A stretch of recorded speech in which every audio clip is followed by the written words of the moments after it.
Imagine this. It's a quiet Sunday morning in Hawaii, the 7th of December 1941. The sun is just rising over the Pacific Fleet, anchored peacefully in Pearl Harbor. Battleships like the USS Arizona and USS Oklahoma sit motionless in Battleship Row. Sailors are waking up slowly, thinking about church services, breakfast, or maybe a day off. No one expects war today. Then, without warning, the sky fills with the roar of hundreds of Japanese planes. Torpedoes streak through the water. Bombs rain down. Explosions tear through steel hulls. Men scream as the USS Arizona erupts in a massive fireball that will echo through American history forever. Over 2,400 Americans will die in the next 2 hours, a date which will live in infamy. But what if right at that exact moment, something impossible happened? What if a full modern United States Navy carrier strike group from 2026 suddenly materialized just a few miles offshore? One Nimitz or Ford-class supercarrier, escorted by guided missile cruisers, Arleigh Burke destroyers, a Virginia-class submarine, and the most advanced air wing on Earth. Would the Japanese attack even begin? Or would the entire course of World War II change in a single morning? This isn't just fantasy. Today, we're going to break down exactly what would happen step by step using real military technology, historical facts, and cold strategic reality. By the end of this, you'll understand why a single modern carrier strike group would represent the most overwhelming display of military power ever seen in human history. Let's set the stage. On the 7th of December, 1941, the Imperial Japanese Navy launched 353 aircraft in 2 waves from 6 carriers located about 230 miles north of Oahu. Their goal: cripple the U.S. Pacific Fleet in one decisive blow. They achieved tactical surprise. 8 battleships were damaged or sunk. Nearly 200 American aircraft were destroyed on the ground. The Pacific Fleet was temporarily neutralized. Now picture the modern carrier strike group. Let's call it something like the USS Gerald R. Ford Strike Group for drama, though any Nimitz class would do the same job. At its center is a nuclear-powered supercarrier over 1,000 feet long, displacing more than 100,000 tons. Its flight deck is the size of 3 football fields. It carries 75-plus advanced aircraft: F/A-18 Super Hornets, F-35C Lightning II stealth fighters, E-2D Advanced Hawkeye airborne early warning planes, EA-1 8G Growler electronic warfare jets, and MH-60 Seahawk helicopters. The ship generates enough electricity to power a small city and can stay at sea for decades without refueling. Around it are the escorts: 1 or 2 Ticonderoga-class cruisers and 3 to 4 Arleigh Burke-class destroyers. These ships carry the legendary Aegis combat system, the most sophisticated integrated air and missile defense network ever built. Each destroyer packs 90 to 96 vertical launch cells loaded with standard missiles, Tomahawk cruise missiles, and anti-submarine weapons. They also carry Phalanx close-in weapon systems that can fire 4,500 rounds per minute as a last line of defense. Below the waves lurks a Virginia-class nuclear attack submarine, silent, deadly, and equipped with advanced sonar that makes World War II submarines look like children's toys. This entire group is a floating fortress capable of projecting power across hundreds of miles in every direction simultaneously. And on the 7th of December, 1941, it would be facing technology from 1941. The moment the modern group appears, the first thing that changes is detection. The Japanese fleet is approaching from the north. Their scout planes and submarines have been searching for days. But the modern strike group's AN/SPY-1 or dual-band radar systems would detect the incoming Japanese carriers and aircraft from over 200 to 300 miles away, long before the Japanese even spot Pearl Harbor. The E-2D Hawkeye aircraft, with their massive rotating radars, would provide an airborne picture of the entire battlefield in real time. American commanders in 2026 would know exactly where every Japanese ship and plane was located within minutes. Now, the Japanese first wave begins launching around 6 a.m. 183 aircraft head toward Oahu. Zero fighters, Kate torpedo bombers, and Val dive bombers. But this time, they're flying straight into the most advanced air defense network ever created. As the Japanese planes cross the 100-mile mark, the modern destroyers and cruisers would already be tracking them. The Aegis system would classify every single aircraft as hostile. The combat information centers would light up with data links sharing targeting information across the entire group. Then the missiles fly. A single Arleigh Burke destroyer could launch dozens of SM-2 or SM-6 missiles in minutes. These aren't unguided rockets from 1941. These are radar-guided weapons that can hit targets moving at supersonic speeds from beyond visual range. One modern missile would be enough to destroy a Japanese bomber or fighter. The Japanese planes have zero electronic countermeasures. No chaff, no flares, no jamming.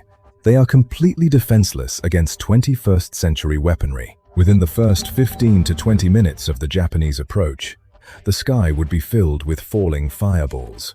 Japanese pilots, trained on the finest aircraft of their era, would have no idea what was killing them. They would see bright streaks of light, and then nothing. The few planes that somehow survived the long-range missile barrage would enter the inner layer of defense. Growler electronic warfare jets would jam their radios and radars. Then the Phalanx CIWS guns and CRAM missiles would engage. These systems are designed to shred incoming anti-ship missiles traveling at Mach 3. Slow-moving 1,941 propeller planes would be trivial targets. By the time any Japanese aircraft reached visual range of the modern fleet, the attack would already be over.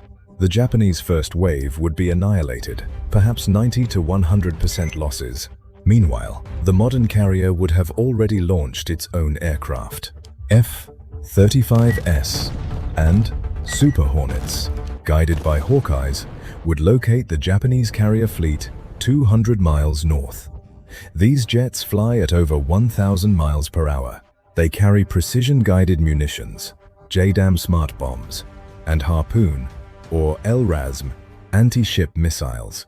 The Japanese carriers Akagi, Kaga, Soryu, Hiryu, Shokaku, and Zuikaku are protected by outdated anti-aircraft guns and a few Zero fighters. Against stealth fighters and standoff weapons, they have no chance.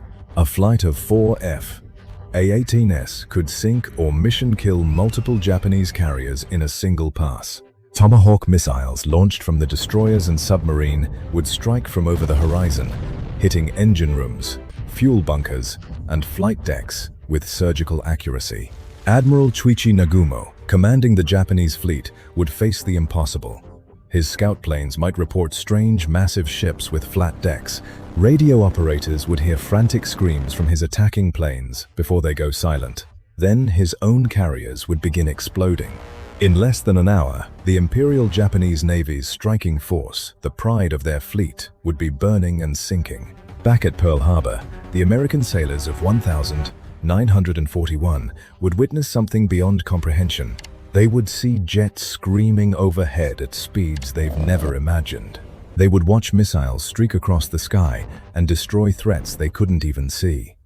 The modern ships would be using their radars and radios to coordinate in ways that 1941 technology couldn't dream of. The psychological impact would be enormous. Many American sailors would initially think they were witnessing some kind of divine intervention or secret superweapon developed in secret. The Japanese, deeply influenced by Bushido and their belief in spiritual superiority, would be shattered. But here's where it gets even more interesting, and where history would truly diverge. A modern carrier strike group doesn't just win the battle, it has to think about the war. The biggest practical challenge wouldn't be combat, it would be logistics. The modern ships use jet fuel, JP-5, advanced munitions, and highly sophisticated spare parts. The 1,941 Navy has none of these. The nuclear carrier could operate its reactors for years, but the aircraft would eventually run out of fuel and missiles. the escorts would burn through their VLS cells. The modern force would have to make hard choices. Use overwhelming force early to end the Japanese threat quickly. Then try to integrate with the 1941 industrial base. American factories could be retooled, but it would take time. Strategically, the United States would likely win the Pacific War much faster, perhaps within a year instead of 4.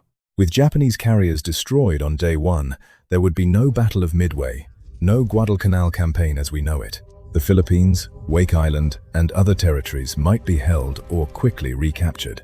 But victory wouldn't be without cost or complication.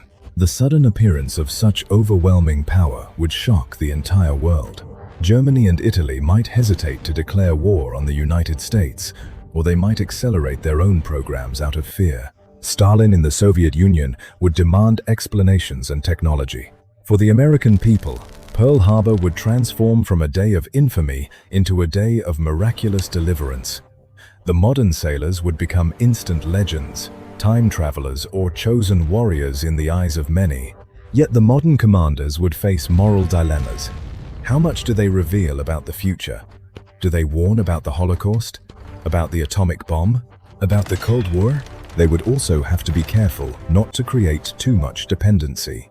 The goal would be to empower the 1941 forces with knowledge and selected technology, not to fight the entire war for them. Imagine the briefings. Modern officers explaining radar, guided weapons, nuclear power, and computers to admirals like Kimmel and Nimitz. The technological leap would accelerate American innovation by decades. In the end, Japan would likely surrender much earlier, perhaps by late 1942 or early 1943. The atomic bombs might never be used. Millions of lives would be saved on both sides. The Pacific would become an American lake far sooner. The post-war world order would look very different. Maybe no Korean War, a stronger United Nations, different dynamics in Europe. But perhaps the most profound impact would be on the American spirit itself. The greatest generation already accomplished incredible things. With a glimpse of the future and overwhelming power on their side from the beginning, what heights could they have reached? This scenario reminds us why the United States Navy remains the most powerful maritime force in history. It's not just about the ships, it's about the people, the innovation, the industrial base, and the values that drive them. A single modern carrier strike group appearing on the 7th of December 1941 wouldn't just win a battle. It would rewrite the 20th century. It would prove that freedom, backed by technological superiority and the courage to use it wisely, can overcome even the most determined aggression.